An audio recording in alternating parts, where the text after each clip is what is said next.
hai tu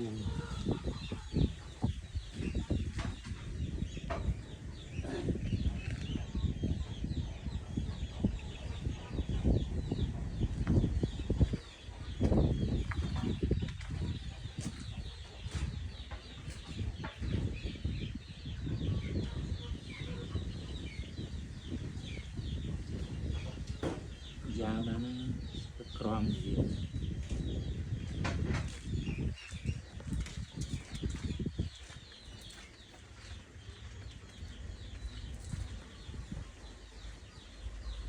chơi được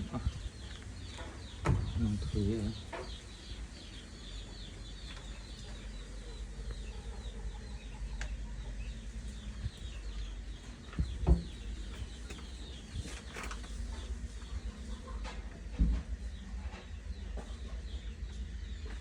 không để mong sẽ lại gan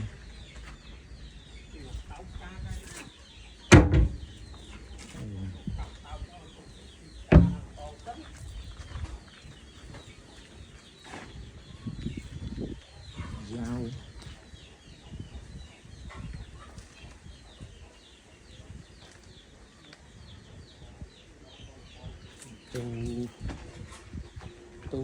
tu còn ma tu ấy thế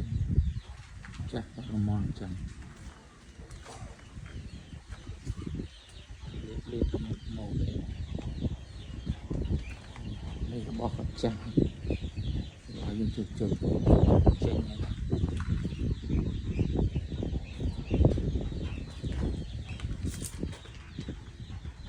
chuột Israel ở chuột xa đây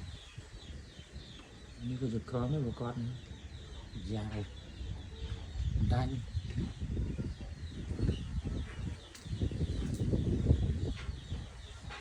không biết các món dưỡng tôi những bột cỏ trùng trục không tự lý tôi trái này được rèn như thế này